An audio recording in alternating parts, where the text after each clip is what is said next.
Olá pessoal, tudo bem? Vamos dar continuidade nos nossos encontros para falar desse tema tão importante na nossa vida, na vida da sociedade, que é o direito de família. Hoje nós vamos tratar de um tema extremamente importante, né, que é o inventário. Fatalmente, se já não passamos por esta situação, poderemos passar a qualquer momento, porque a morte é a única certeza que existe na nossa vida e ela acontecendo, em regra, será necessário inventariar os bens do falecido, né? E como é um momento difícil para a família, de dor, seria interessante que todos vocês tivessem um mínimo de conhecimento sobre essa matéria para poder saber como conduzir, como funciona isso na prática. Muito bem, vamos falar então nesse nosso encontro sobre inventário. O inventário, ele seria um mal necessário? Necessário, eu diria que se nós olharmos o que está expresso na lei, não é nem necessário, ele é uma exigência legal em regra, né? Tem alguma situação que talvez não seria necessária, mas nós não vamos abordar isso aqui nesse nosso primeiro encontro. Agora, seria um mal? É isso que a gente quer falar um pouquinho aqui, né? A lei no seu artigo, no Código Civil, no artigo 1784, ele diz que, aberta a sucessão, né, com a morte daquela pessoa, a herança já se transmite desde logo aos herdeiros legítimos e testamentários. Será que é assim que acontece de fato? No dia a dia é isso que a gente vê acontecer? Não, porque apesar da lei já transferir essa propriedade, vamos dizer assim, daqueles bens para os seus herdeiros, né, testamentários, né, é preciso que aconteça todo este procedimento do inventário, né? É preciso que seja via cartório, né, que é o extrajudicial ou o judicial, né, e normalmente o judicial é o mais comum. É preciso que tenha lá no final um alvará para os bens móveis, para que no final desse processo exista o formal de partilha para que possa levar ao cartório e transferir aqueles bens imóveis, né? Então não é bem assim que a coisa acontece. Mas qual é o objetivo do inventário? O objetivo, basicamente, existem três objetivos, basicamente, né? O primeiro deles é que, com o falecimento, é preciso catalogar e inventariar aqueles bens deixados pelo falecido, bem como a existência de alguma dívida que ele tenha deixado. O segundo ponto diz respeito à arrecadação, né? O inventário, ele tem um imposto que é o ITCMD, que é o Imposto de Transmissão Causa Mortes e Doação, no caso do inventário causa mortes, e ele é devido ao Estado. Então, o Estado quer arrecadar esse valor que lhe é devido, né?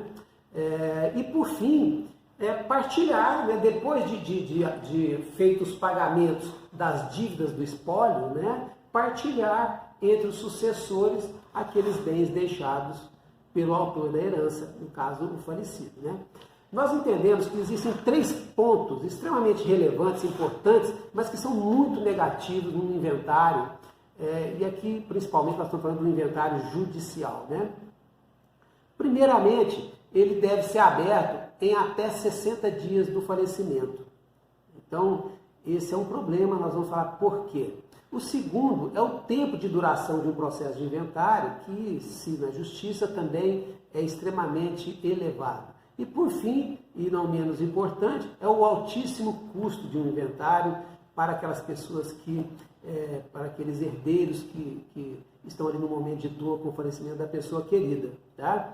Mas vamos falar primeiro, esse inventário tem que ser aberto em até 60 dias do falecimento. Por quê? Porque a legislação traz que após 60 dias do falecimento vai incidir uma multa. Essa multa vai ser sobre o valor do imposto, do ITCMD. Se for aberto até 180 dias desse falecimento, 10% sobre o valor do ITCMD. Após esses 180 dias, vai para 20% sobre o valor do IPCMD. Quer dizer, um imposto que já é caro, ainda incide uma multa, né? Então, é um problema sério. E isso acontece, como ele é aberto em 60 dias, a família ainda está ali enlutada, passando por aquele sentimento de dor, daquela perda, né? Algumas vezes as pessoas até criticam, né? Falam, puxa, a pessoa faleceu tem poucos dias, os herdeiros já estão aí correndo atrás de inventário, de herança, mas é uma exigência legal, não é nem tanto a questão de estar buscando bens do falecido, né?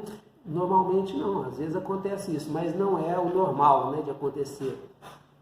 Com relação ao tempo de duração do processo de inventário, a gente tem que pensar o seguinte: se existe complexidade naquele processo, ou se não existe. Se não existir complexidade, não existe nenhuma complexidade, e ele for judicial, está tudo certo, as pessoas estão de acordo, os herdeiros estão de acordo com tudo, os impostos estão todos pagos, as certidões negativas, tudo está correto.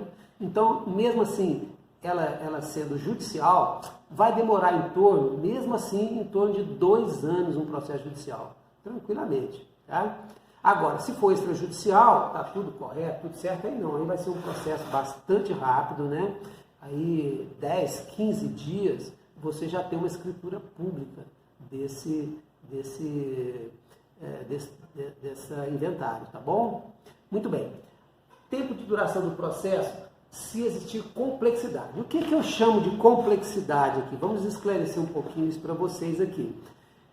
Bens que vão ser repartidos entre os herdeiros com alguma restrição, herdeiros menores ou incapazes, dívidas a pagar pelo espólio com alguma complexidade, processos em andamento. Processo em andamento é interessante, às vezes existe ali um herdeiro que não foi reconhecido na certidão de nascimento, mas ele é um herdeiro de fato, então ele quer ver reconhecido ali aquela filiação, a paternidade, né, do falecido, e isso não acontece no processo de inventário, isso tem que ser num processo autônomo, né? E às vezes acontece do juiz seguir o processo normalmente e deixar reservado um valor de herança para aquela pessoa, caso venha comprovar aquela filiação. Mas acontece também do juiz, às vezes, paralisar o inventário e esperar a solução daquele processo, para ver se de fato aquela pessoa é legítima ou não, é filha ou não. Então, isso é uma das situações que acontece,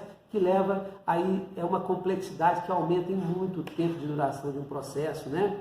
Localização e citação de herdeiros. Tem herdeiros que às vezes estão em lugar desconhecido, então tem que citar, tem que encontrar essas pessoas. Isso também leva um tempo bastante grande em algumas situações, né? Complexidade documental, a depender da quantidade de herdeiros, porque são muitos documentos de cada pessoa, né? E bem como se é uma quantidade grande de bens deixados, né? Então tem toda essa complexidade documental, né?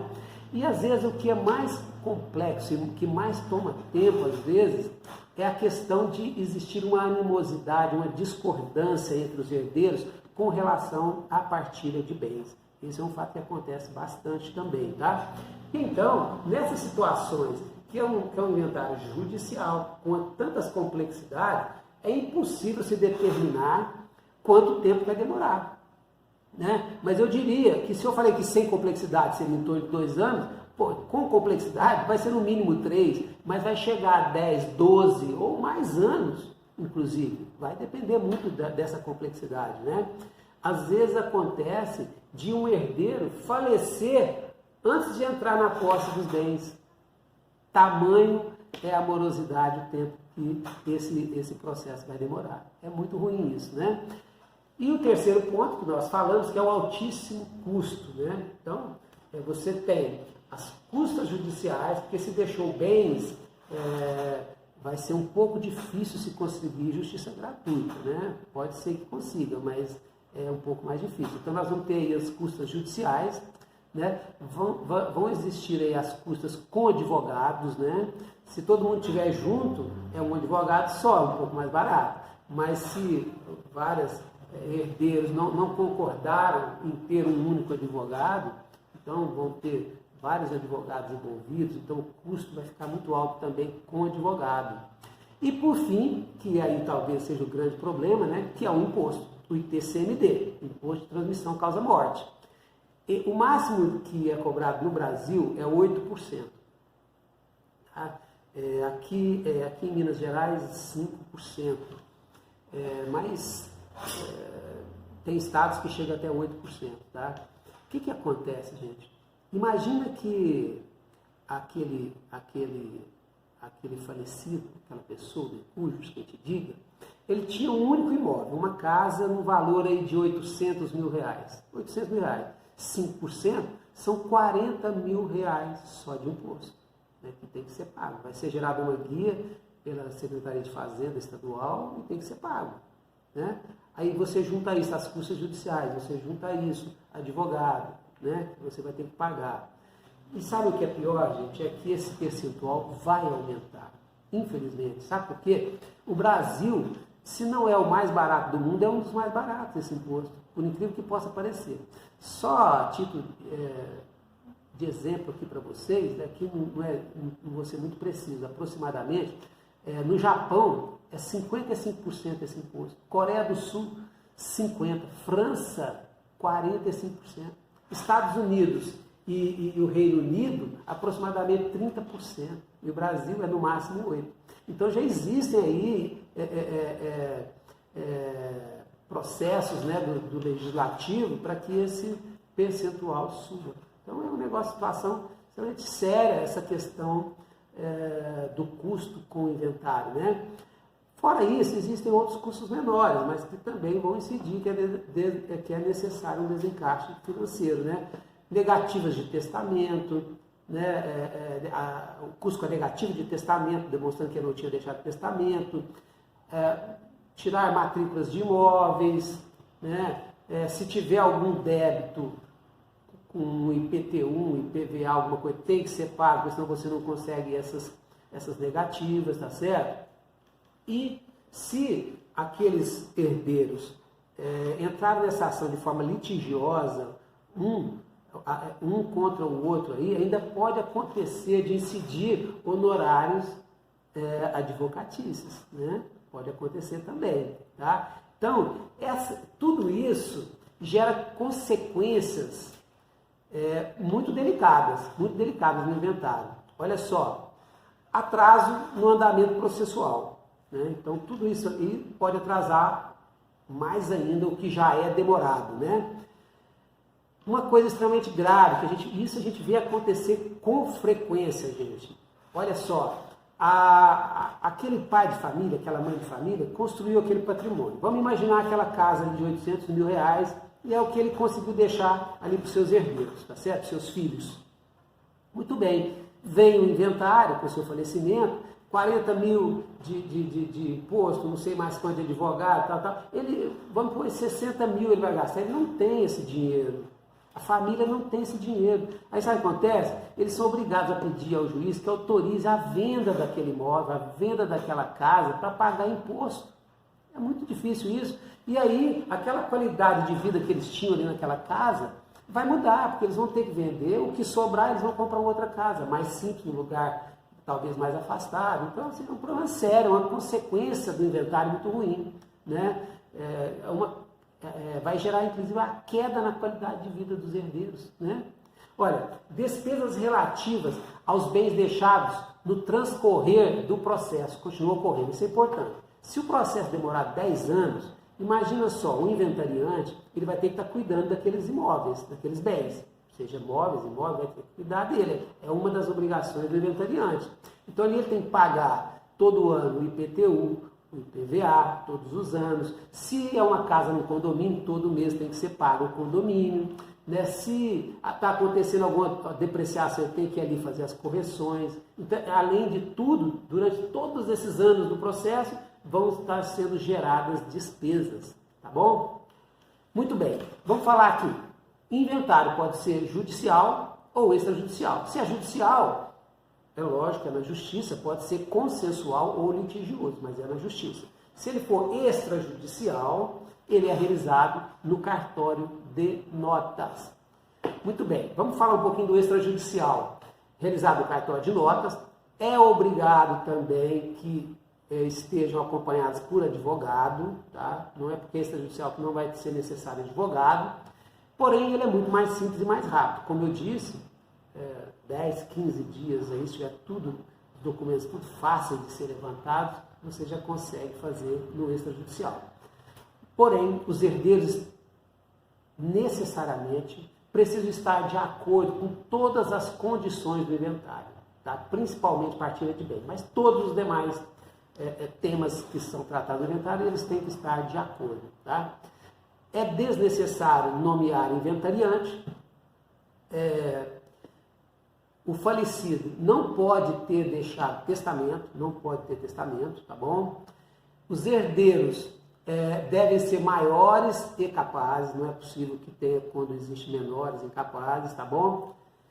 Se for necessário vender algum bem para pagar essas despesas que eu tratei agora há pouco, os herdeiros acordam entre eles, não existe nenhuma burocracia, não existe necessidade de determinação judicial, e eles podem vender aquele bem para pagar. A vantagem disso, apesar de, como eu disse, cai a qualidade dos herdeiros, mas pelo menos eles vão vender pelo valor de mercado, né? Não vão ter mais essa perda quando forem efetuar essa venda, tá bom? Outra vantagem do extrajudicial é que o herdeiro já toma posse daquela cota parte que lhe cabe ali de imediato, tá bom? A partilha por escritura pública independe da residência das partes, do local dos bens ou do local do óbito.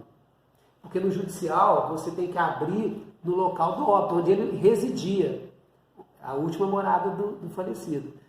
No caso da escritura, não, você pode fazer em qualquer lugar, independente da residência das partes, do local dos bens, tá bom? Esse é outro ponto simples, né? E a escritura pública assinada, né, não depende de homologação judicial, ou seja, fez no cartório, não tem necessidade de levar para juiz, para homologar, nada disso, tá bom? Muito bem, vamos falar agora do inventariante, essa figura extremamente importante que costuma dar muita briga também. Às vezes um herdeiro quer ser inventariante, aí o outro também quer ser, fica aquela briga. Então, existe já na legislação uma regra para isso. Não é, eu quero ser ou você. Não é assim que funciona, né? Primeiro, é o cônjuge ou companheiro, tá? Esse é o primeiro que poderá ser nomeado inventariante. Desde que ele estivesse vivendo ali com a pessoa falecida ao tempo da sua morte. Ele é o cônjuge, mas não vivia junto. Não, eles têm que estar vivendo junto ao tempo da morte do falecido. Então, ele é o primeiro que será nomeado inventariante. Ele não querendo ou não existindo essa figura, aí vai ser aquele herdeiro que se achar na posse e administração dos bens. Tá bom? Tem 3 herdeiros, mas tem um que está ali cuidando da casa, do imóvel, do veículo. Então, ele é a pessoa que vai ser nomeada inventariante. Também não existindo, não querendo, aí qualquer outro herdeiro vai poder ser nomeado inventariante. Aí tem mais uma sequência de pessoas que podem ser nomeadas inventariantes. Eu não vou detalhar todas aqui, está expresso lá no Código de Lei, no Código, quem são essa sequência de pessoas, tá bom? Quais são as obrigações do inventariante? Bom, ouvidos os interessados, os demais herdeiros, os interessados, e com autorização do juiz, tem que ter autorização do juiz, o inventariante, ele pode e tem como obrigação alienar bens de qualquer espécie, quando necessário for, com autorização do juiz.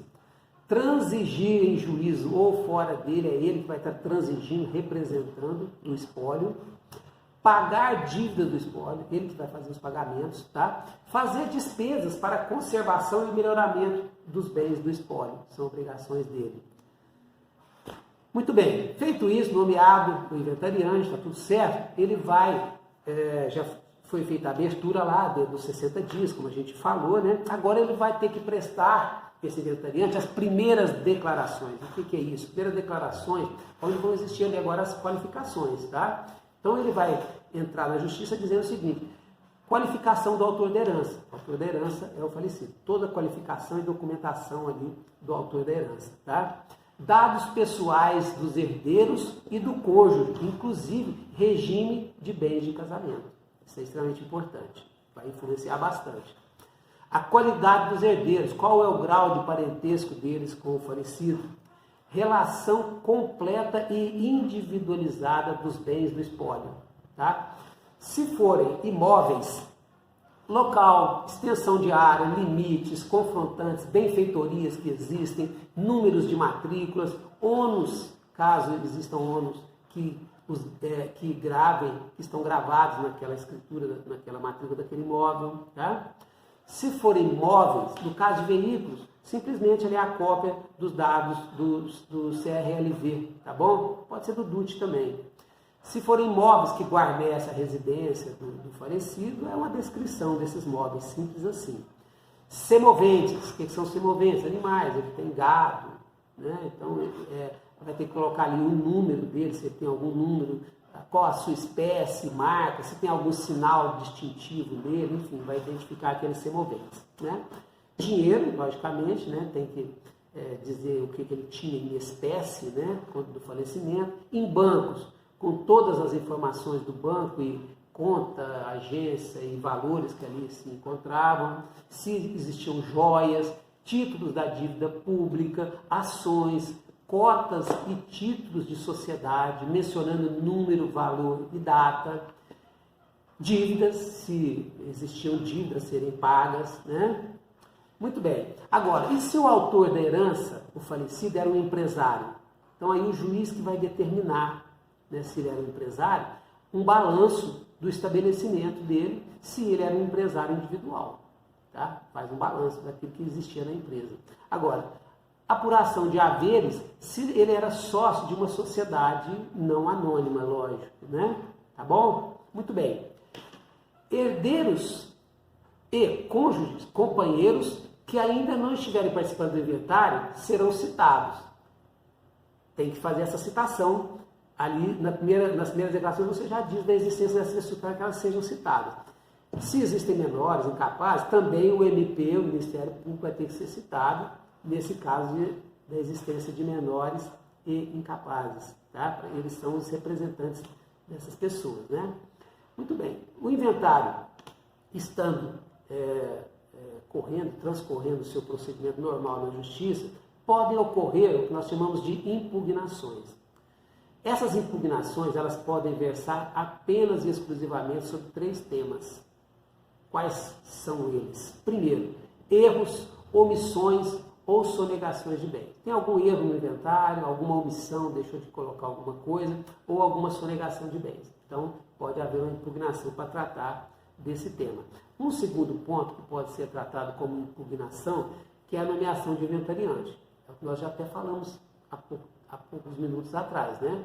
Uma pessoa pediu para ser inventariante, foi nomeado e alguém acha que não está legal, tem algum problema com aquele inventariante, ele não era a pessoa correta, ou ele está tendo alguma atitude que depõe contra a sua função, então também pode haver uma impugnação com relação a esse inventariante. E por fim, terceiro, a qualidade de algum herdeiro.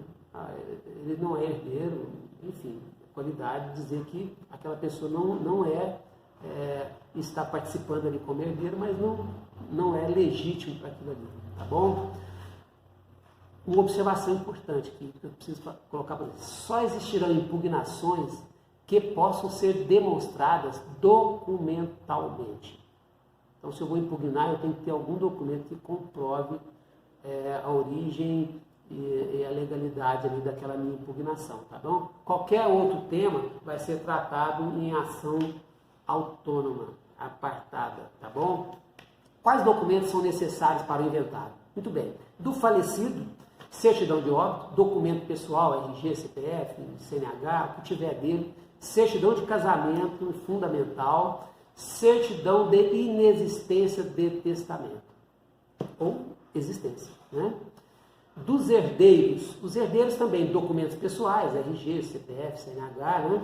Certidão de casamento ou união estável e documento pessoal do cônjuge ou companheiro. Tá?